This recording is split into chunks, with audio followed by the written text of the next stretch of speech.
आज की कहानी एक लव स्टोरी है, एक प्रेम कहानी है। और किस तरीके से जो फिल्मों में हम लोग देखा करते थे, अमीरी गरीबी की दीवार, गांव, बिरादरी, समाज, वो सारी चीज़ें हैं। लेकिन यहाँ पे सरहद भी है। एक तरफ हिंदुस्तान है, एक तरफ कनाडा है, और पहली नज़र का प्यार है, और उसका फिर जो अंजाम होता है उसको लेके कहाँ कनाडा तक में इंसाफ की मांग उठती है। और इन दोनों जो लड़के और लड़की हैं उनमें से एक लगभग 20 साल से सिर्फ इंतज़ार कर रहा है एक चीज़ के लिए कि जिससे उसने प्यार किया, उसके साथ जो कुछ हुआ, उसके गुनहगारों को एक बार वो फांसी पे चढ़ते हुए देख ले, तब जाकर उसे सुकून होगा। कहानी बहुत चर्चित है, कहानी बहुत मशहूर है, आप में से बहुत सारे लोग जानते होंगे। इस कहानी को सिर्फ नाम से ही लोग पहचान लेते हैं। और जस्सी और मिट्ठू की कहानी। जस्सी जसविंदर कौर पंजाब में माँ बाप थे, लेकिन पैदाइश उसकी कनाडा में हुई। अरबपति घराने से, बहुत ही अमीर घराना, माँ बाप भी वहीं रहते कनाडा में। और दूसरी तरफ एक मिट्ठू, सुखविंदर सिंह एलियस मिट्ठू। ये पंजाब का रहने वाला, कांके कला एक जगह है वहाँ का, गरीब। टेम्पो भी इसने चलाया। और फिर इन दोनों की ये लव स्टोरी शुरू होती है। बात 1994 की है। जस्सी कनाडा से अपने ननिहाल आती है हिंदुस्तान, और घूमने के लिए, अपने रिश्तेदारों से मिलने के लिए कांके कला पहुंचती है पंजाब में। और कांके कला में पहुंचने के बाद वहीं उसकी मुलाकात पहली बार मिट्ठू से होती है। जब वो गांव आई तब चूँकि छोटे छोटे जो गांव हैं वहाँ पे टेम्पो और ये सारी चीज़ें चलती हैं, तो उसी टेम्पो में वो अपनी माँ और मौसी के साथ बैठी हुई थी। टेम्पो में वो पीछे की तरफ बैठी थी। आपने कई जगह पे देखा होगा टेम्पो यहाँ पे बहुत सारा खुला भी होता है, जिसमें पीछे की तरफ भी आप, अगर टेम्पो इधर जा रहा है तो आप उधर मुँह करके बैठ सकते हैं। तो वो पीछे की तरफ बैठी हुई थी, और उसी वक्त वहाँ से अपने एक स्टैंड पे खड़ा हुआ मिट्ठू, उसे भी उसी गांव जाना था, क्योंकि वो भी इसी गांव के कला गांव का ही रहने वाला था। दौड़ कर वो भी टेम्पो पे चढ़ जाता है और पीछे लटक जाता है। ये आम बात है बहुत सारे नॉर्थ इंडिया में। तो अब लटक के खड़ा चल रहा है टेम्पो पे, और जस्सी बैठी हुई है। उसी टेम्पो पे दोनों की पहली मुलाकात होती है, दोनों की नज़रें मिलती हैं। मिट्ठू का कहना था कि पता नहीं उस पहली मुलाकात में ही कुछ ऐसा हुआ, जैसे लगा कि ये दोनों एक दूसरे के लिए बने। बात आई गई हो गई। इसके बाद टेम्पो अपनी मंजिल पे पहुंचता है, दोनों उतर जाते हैं। इत्तेफाक से जो जस्सी के ननिहाल का जो घर था, उसका एक दरवाज़ा मिट्ठू के घर के पास ही खुलता था। हालांकि वो आलीशान कोठी और इसका बहुत ही छोटा सा घर। अगले दिन जस्सी घर से निकलती है, अपने स्कूटर उठाती है, और वो एक दौरा करना चाहती थी गांव का। स्कूटर ख़राब हो जाता है, इत्तेफाक से मिट्ठू मिल जाता है। मिट्ठू उसको ठीक कर देता है, फिर दोनों में मुलाकात होती है। इसके बाद फिर ये मुलाकात का सिलसिला होता है। वो एक साड़ी की दुकान में जाती है अपनी माँ और मौसी के साथ। मिट्ठू भी उसका पीछा करता, वो भी दुकान में पहुंच जाता है। वहाँ भी दोनों मिलते हैं। वो मुस्कुराती है, चुपचाप से वो कॉफ़ी पी रही थी, वो कॉफ़ी भी बढ़ा देती है मिट्ठू की तरफ। और इस तरीके से इन दोनों की बातचीत, मुलाकात का सिलसिला शुरू हो जाता है। गांव में भी ये लोग मिलते रहते हैं और किसी को भनक भी नहीं मिलती। कुछ वक्त के बाद दोनों एक दूसरे से इजहार भी कर देते हैं। मिट्ठू और जस्सी एक दूसरे से साफ साफ कहते हैं कि वो प्यार करते हैं, शादी करेंगे। और धीरे धीरे ये दोनों अपनी इसी ख्वाब भरी ज़िंदगी में जी रहे थे कि अचानक अब जस्सी के लौटने का दिन आ जाता है। उसे कनाडा वापस जाना था, वो वहाँ पढ़ाई कर रही थी, उसे वकील बनना था।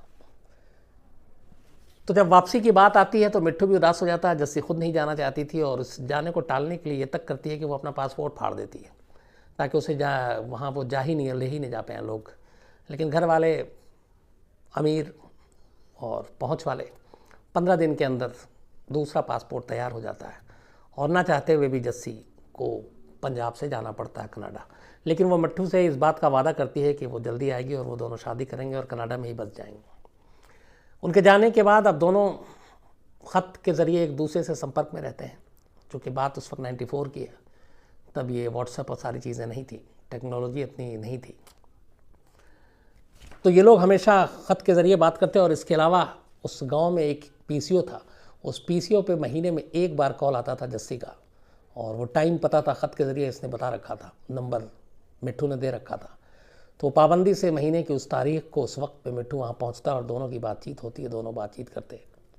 धीरे धीरे वक्त बीतने लगा। करीब 5 साल बीत जाता है। 94 में आई थी जस्सी पहली बार जब दोनों की मुलाकात हुई थी। 1999 में वो दोबारा आती है, फिर मिलती जुलती है। इसके बाद इसी दौरान पता चलता है कि जस्सी के लिए उसके घर वाले एक लड़का ढूंढ रहे हैं, उसकी शादी हो जाएगी। ये बात वो मिट्ठू को बताती है। फिर दोनों तय करते हैं कि वो शादी करेंगे गुपचुप तरीके से। उसके बाद दोनों एक गुरुद्वारे में जाकर शादी कर लेते हैं। 15 मार्च 1999 को दोनों की शादी हो जाती है, पर इस शादी के राज को दोनों छुपा कर रखते हैं। जस्सी वादा करती है कि वो इसके बाद मिट्ठू को बुलाएगी कनाडा और दोनों साथ रहेंगे, अलग रहेंगे। और इसी वादे के साथ जस्सी कनाडा लौट जाती है। खत फ़ोन पे बात अब भी हो रही थी। अब वो मिट्ठू के कागजात और ट्रैवल डॉक्यूमेंट्स तैयार करने की कोशिश करती है और वहाँ से फिर वो अप्लाई करती है। मिट्ठू के पास पेपर आते हैं गांव में। इसी दौरान मिट्ठू और जस्सी की शादी का विटनेस एक ख़ास मिट्ठू का दोस्त, वो ये राज जस्सी के घर वालों यानी कि जस्सी के ननिहाल में उगल देता है और वो बताता है कि इन दोनों ने 15 मार्च 1999 को गुरुद्वारे में शादी की है।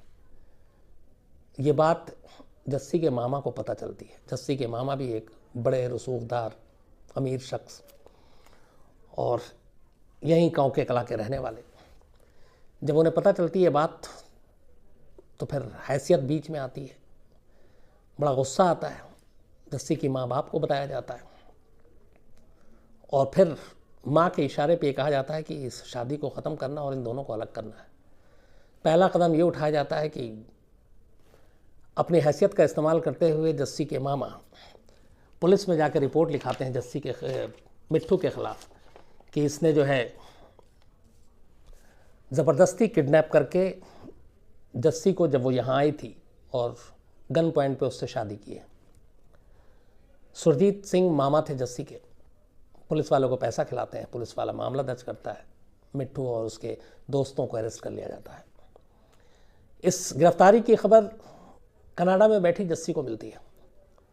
जस्सी वहाँ से किसी तरह से नंबर का इंतज़ाम करती है और पुलिस को फैक्स करती है कनाडा में बैठकर कि उसे मिट्ठू ने कोई किडनैप नहीं किया, ना उससे ज़बरदस्ती शादी की, बल्कि वो दोनों एक दूसरे से प्यार करते हैं और उसने मर्ज़ी से शादी की है और कभी किडनैप नहीं हुई।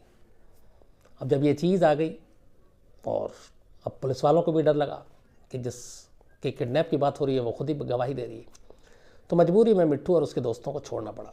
लेकिन पुलिस अलग अलग तरीके से तंग करने लगी। इधर जस्सी के रिश्तेदार मिट्ठू पे लगातार दबाव बनाने लगे। उसके भाई पे चोरी का इल्ज़ाम लगाया, उसके ऊपर ड्रग्स का इल्ज़ाम लगाया और तो और एक रेप का इल्ज़ाम लगवा दिया। एक लड़की को उन्होंने तैयार किया और उस लड़की ने जाके पुलिस में कंप्लेंट लिखा दी कि मिट्ठू ने मेरा बलात्कार किया है। रेप के इल्ज़ाम में मिट्ठू को गिरफ्तार कर लिया जाता है। लेकिन तकदीर देखिए कि बाद में जिस लड़की ने इल्ज़ाम लगाया था उस लड़की को मिट्ठू और जस्सी की कहानी पता चलती है और वो इमोशनल हो जाती है और वो पुलिस में जाकर फिर कहती है कि मुझे ये दबाव देकर ये झूठी गवाही दिला और झूठा मुकदमा बनवाया गया, मिट्ठू ने मेरा कोई रेप नहीं किया। उसके बाद मिट्ठू को छोड़ दिया जाता है। लेकिन इस बीच लगातार जब तंग और परेशान मिट्ठू को किया जा रहा था और फिर अलग अलग मामलों में उसके रिश्तेदार उसको फंसा देते, पुलिस उठा कर ले जाती। ऐसे ही एक बार वो बंद था जेल में। तब जस्सी से रहा नहीं गया और उसने तय किया कि वो इंडिया आएगी और इस बार अपने प्यार को अपने साथ लेकर जाएगी और इस मुसीबत में उसका साथ देगी। वो वापस कांके कला पंजाब आती है। आने के बाद वो बाकायदा पुलिस में और कोर्ट में जाके कहती है कि इन दोनों ने शादी किया है और ये खामखा झूठे झूठे इल्ज़ामों में इसको तंग कर रहे हैं, परेशान कर रहे हैं। इसके बाद मिट्ठू को कानून को छोड़ना पड़ता है। लेकिन अब जस्सी ने अपने ख़ानदान को ही अपना दुश्मन बना लिया, ये ऐलानिया कहकर शादी की बात। इसके बाद अब मिट्ठू के जान पे ख़तरा आ जाता है और इन दोनों को मारने की बात आ जाती है। मिट्ठू के घर वाले उसे वहाँ से निकाल देते हैं। इसके बाद ये कभी शिमला, कभी जयपुर, अलग अलग जगहों पे भटकते छुपते रहते हैं, सिर्फ इसलिए कि कोई नुकसान न पहुँचा दिया जाए। और इस दौरान में दोनों ये इंतज़ाम भी कर रहे हैं कि किसी तरह इस मसले से निकलें और फिर यहाँ से कनाडा जाएं। उधर जस्सी के ऊपर लगातार प्रेशर है कि वो इस शादी को तोड़ दे और जो कहेगी वो माना जाएगा। लेकिन जस्सी मानती नहीं है और आखिरकार हिंदुस्तान आने के बाद पहली बार मिट्ठू के साथ ऐलानिया तौर पर रहने लगती है। फिर ख़तरे को भांपते हुए वो इस इलाके को छोड़ती है, अलग अलग जगहों पे भटकती रहती है। मिट्टू के कुछ रिश्तेदार उसकी मदद करते हैं। फिर उसको एक मलेरकोटला के पास जगह है, वहाँ पे कहते हैं कि तुम जाकर रहो। तब ये दोनों वहाँ पे छुप के रह रहे हैं। एक दिन शाम को अचानक जस्सी कहती कि मैं बहुत थक गई हूँ और बहुत बोर हो रही हूँ, तुम्हारे साथ स्कूटर पे मुझे थोड़ा सा शहर घूमना है। मिट्टू जस्सी की बात को टालता नहीं है, लेकिन मिट्टू के रिश्तेदार उसको आगाह करते हैं कि मत निकलो, ख़तरा है, क्योंकि जस्सी के मामा सरजीत सिंह के लोग लगातार इधर उधर भटक रहे हैं, ढूंढ रहे हैं।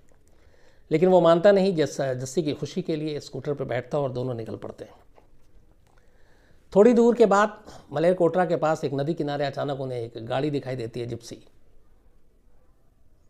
मिट्टू गाड़ी रोकता अपना स्कूटर कि शायद कुछ हो गया, मदद की ज़रूरत है। लेकिन जैसे ही रोकता है, जिप्सी के पीछे से 2 लोग आते हैं, हाथ में तलवार था। उनके आने के बाद पीछे से और 4-5 लोग आते हैं और वो टूट पड़ते हैं। अचानक अब मिट्टू जो है उनकी तलवार की जद में था, वो उसके ऊपर हमला कर रहे हैं, वो खून से लथपथ। जस्सी लगातार गिड़गिड़ा रही है, हेल्प हेल्प चिल्ला रही है, पर कोई मदद के लिए था ही नहीं, तो कोई आया नहीं वहाँ पे। और बुरी तरह मारने के बाद जब उन्हें लगा कि अब मिट्टू मर चुका है, उसकी लाश को वहीं छोड़कर वो जस्सी को उठाते हैं और उसी गाड़ी में बैठकर निकल जाते हैं।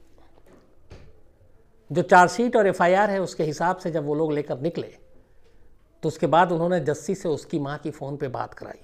और जस्सी रो रही थी और ये बार बार कह रही थी कि माँ, मैं आपको छोड़ूंगी नहीं, मैं आपके इस राज को फाश कर दूंगी, मैं पुलिस में सब कुछ जाकर बता दूंगी। माँ फिर उन लोगों से कहती है कि थोड़ी देर के बाद और फिर बात करना। दोबारा वो लोग उसको समझाते हैं और फिर इसके बाद बात कराते हैं। फिर जस्सी वही कहती है कि माँ, मैं छोड़ूंगी नहीं, मैं पुलिस को सब कुछ बता दूंगी, तो तुमने मेरे मिट्टू के साथ जो कुछ किया है। माँ को अब लगता है कि ये मानेगी नहीं।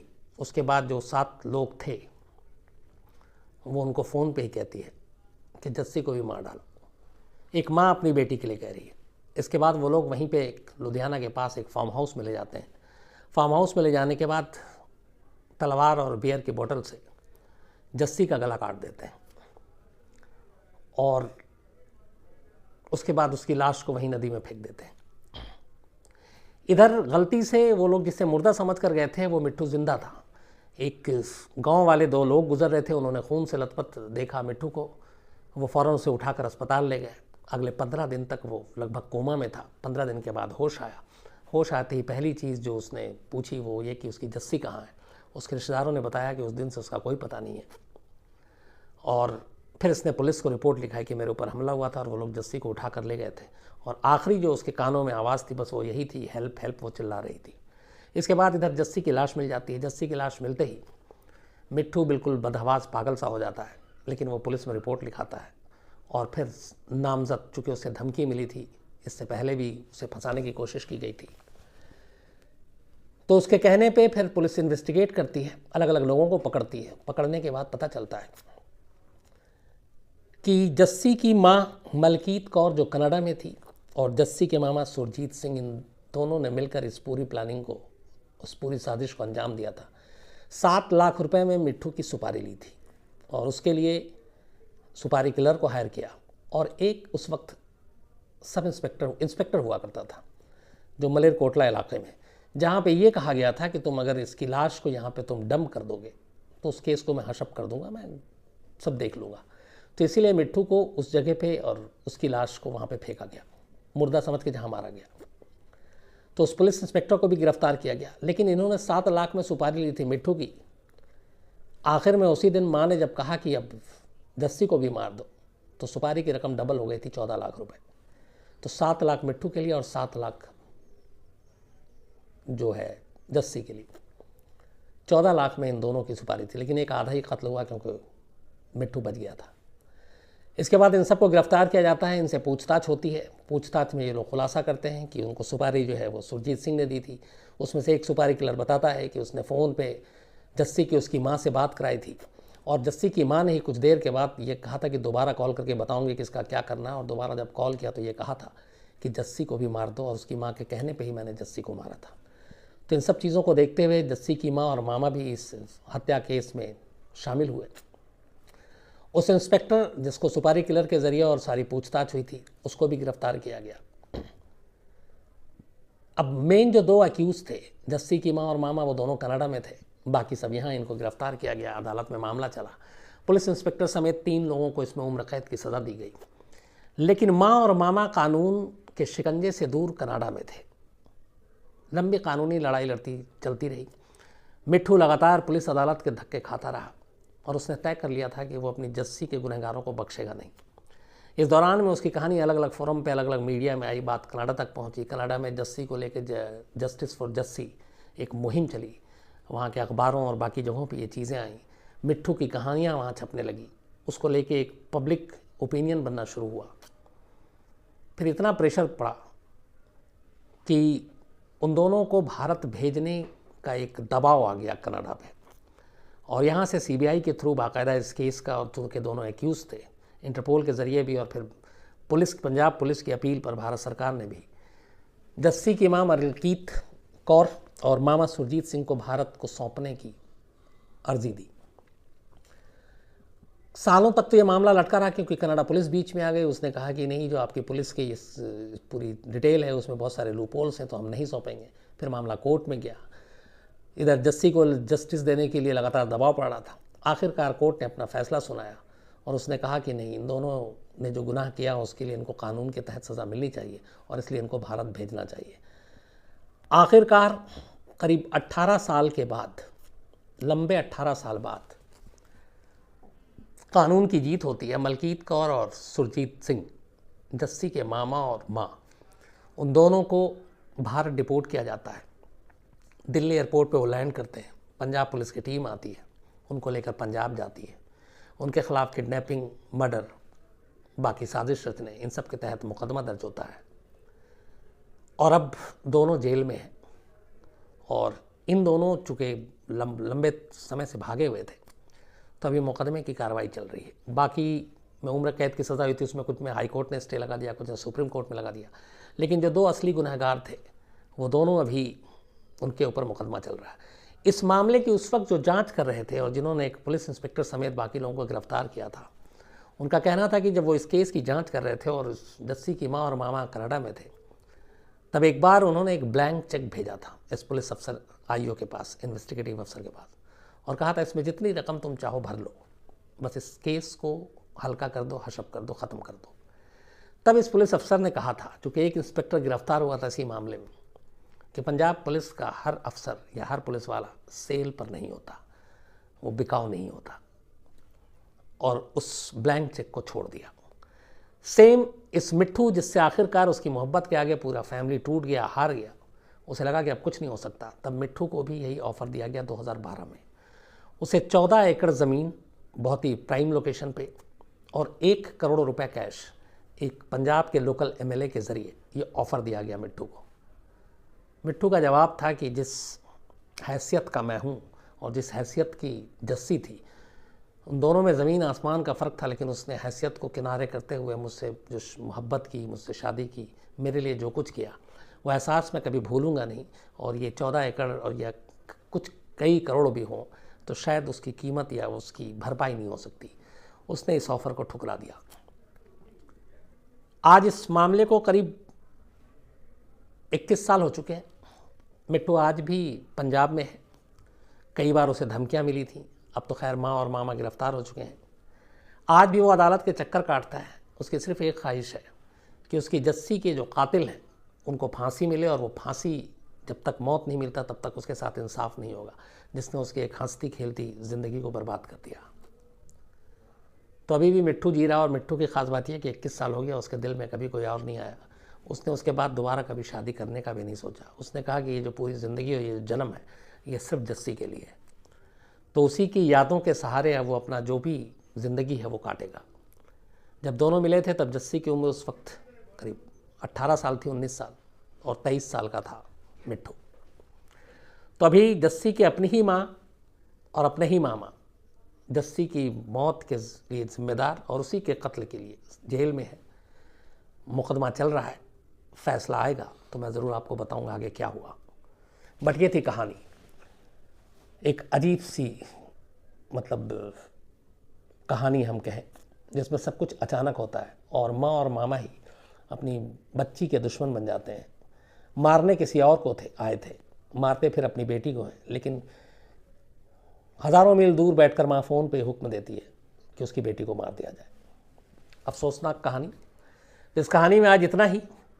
अब आपसे फिर मुलाकात होगी किसी और नई कहानी के साथ रात 9 बजे। तब तक अपना ख्याल रखिएगा। Thank you very much.